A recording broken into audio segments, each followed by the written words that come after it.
Eric Holmes, what do you know about The Brutalist? Do you know anything? Are you clueless? What's I going on here? know that it's was it shot or playing on 70 millimeter. I know that it's over 3 hours long, and I know that unless it's playing here and I can find the perfect time, I will not be able to watch it in theater. I will not have time to watch it in theaters. Okay, well, can you do me a 'Cause favor? we talked a bit about that because I figure if it's playing in 70 millimeter, it's probably playing up in Denver, so I gotta take the trip. Basically, I gotta take a whole day off. Okay, do you Um, mind while if I can ask you this favor? I'm looking on the email right now and I don't have it. If you can Google the runtime for The Brutalist as I get into all my right, review I can do of The that. Brutalist, and then you just interject and interrupt me. Okay, here's a plot line for The Brutalist. Plot Three summary. hours and 35 minutes. Thank you. Thank you. 3 hours and 35 minutes for The Brutalist. The plot goes, quote, escaping post-war Europe visionary architect László Toth. Toth is played by Adrien Brody, arrives in America to rebuild his life, his work, and his marriage to his wife, Erzsébet. Erzsébet is played by, she's not even here.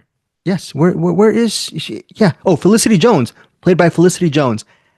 They are forced apart during wartime by shifting borders and regimes.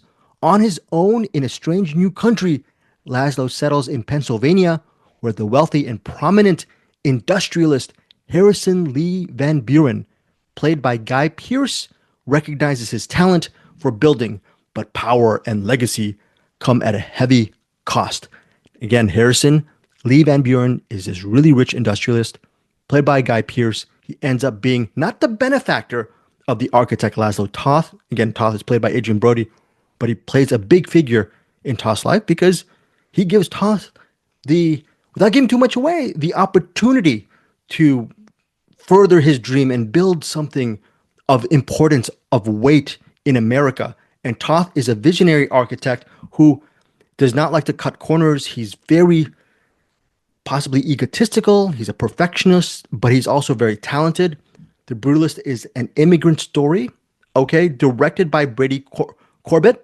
I don't know if it's Corbett or Corbett, Brady Corbett. And he wrote the screenplay with Mona Fastfold. That's his, I don't know if it's his wife or companion, but they collaborate a lot. They wrote the screenplay together, and Brady Corbett is the director. Now, Eric Holmes, do you like The Master? Do you like what's the big one? PTA, There Will Be Blood. Do you like these type of movies? Yeah, I like both of them. Were you able and were you lucky enough? By the way, I've told the story a million times, but I did see There Will Be Blood at the Paramount Studio lot with Anderson Cowan. I was blown away by There Will Be Blood the first time I saw it. And do you know what Anderson's reaction was at on that movie? Did he just like when the movie was over, did he just stand up and scream, drainage? Right. No, he didn't do that. He liked it. He didn't love it as much as I did. But Yeah. of course, as the years progressed, he loves the movie as well. Did you? And I love The Master as well. Basically, these are epic movies. Thing is, going back to your runtime, 3 hours and 35 minutes, I'm assuming The Master and There Will Be Blood are not that long. In The Brutalist, there is an overture and an intermission. So the movie starts with a big sort of break. So you're sitting in for several minutes while you listen to the music of the film under the overture card, and there's an intermission during the middle of the movie. All that said is on an event level, this is worth watching because if you want, this is in the same vein of movies like Lawrence of Arabia and like even There Will Be Blood or movies like The Great Escape or Ben-Hur, where you go to the theater to actually spend the entire day there. And when you're spending a big part of your day, you're going to need a break. You're going to need to go to the bathroom. And that's why there is a built-in intermission with The Brutalist. Now, is it worth it? And the answer is, simply put, The Brutalist is easily my favorite film of the year. Initially, I was going to put Dune Part 2 as my number one. And when that was released, I forgot what month that was released. Eric, I was so excited about that movie, and I said, "There's no way any movie is going to supplant Dune Part Two." It's The Brutalist. It's like watching a perfect epic film unfold unfold right in front of you because you get to really see just sort of a close-up view of what happens to Toth as he plays this chess match with this rich guy, again played by Guy Pearce. Oscar-wise, Are you a fan of Guy Pearce? Do you like his movies? LA Confidential. Yeah, Yeah, the proposal's good. yeah. Proposal's Uh, great. Prometheus. I Prometheus. mean, he didn't have that big of a part in Prometheus, but I forget the movie he was in last year. I don't know if you saw it, but it was a great movie that Guy Pearce was in. I know Bruce liked it as well. If you haven't seen it as of yet, go see it. I need to pull that movie up, but Guy Pearce I is think I know fantastic. which one you're talking about. Was it Yes, like a island thing. He's either a preacher or a reverend or something, and he's in an island. yes. Yeah, what is that movie? But he's so Was that a new one or was that an old one that we watched for Patreon? no. This was a new one. It came out, I think, last year, and it was so well done. Because like he traded like one of the Islanders for his horse so they wouldn't beat him The to Convert, death. the There Convert, you go. There you go. and Eric, remember him? Also, he was in Sunrise too. He was in Sunrise. You did interviews for that movie Sunrise back in earlier in the year. But Guy Pearce will get an Oscar nomination for his role as that industrialist. And I feel I'm not very good at predictions, but I just have a feeling he will be a favored person as far as to win that Best Supporting Actor. It's just a showy, fantastic performance as this guy who is trying his best to get all the potential from László Toth. And you're wondering, is he working in Toth's best interests? What does he want from Toth? Is he using him? Is he doing a little bit of both? That's very interesting. And then the journey of Toth, where you get to see what makes this guy tick.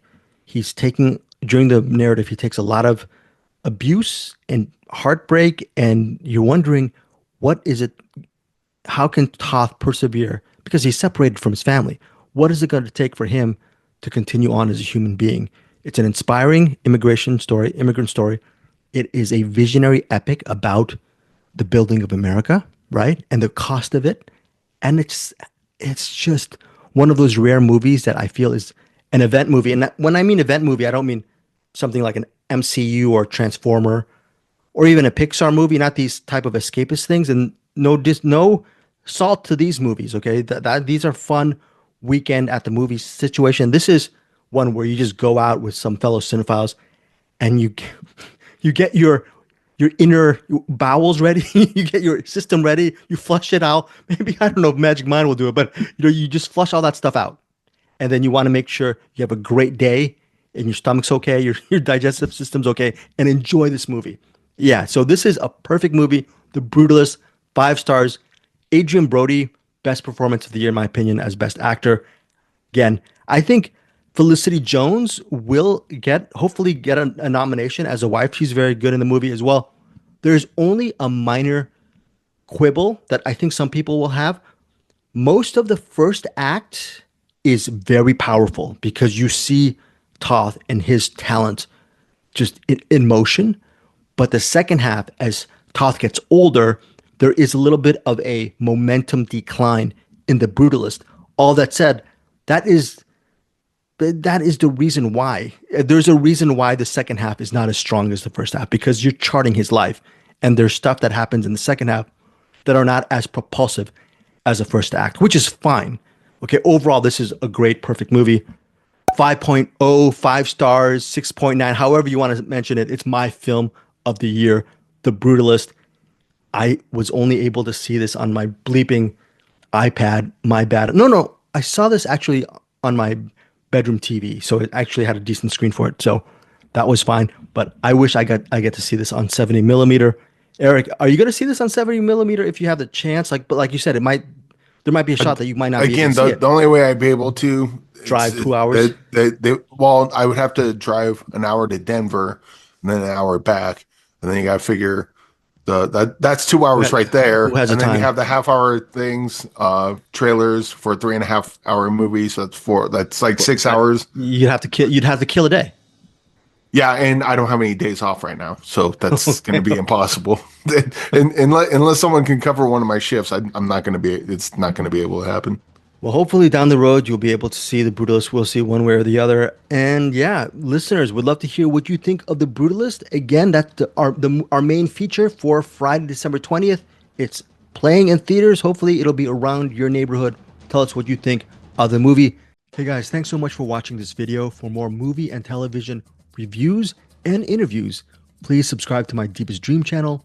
Like, comment, share, subscribe. And as always, thanks so much for your support. Take care.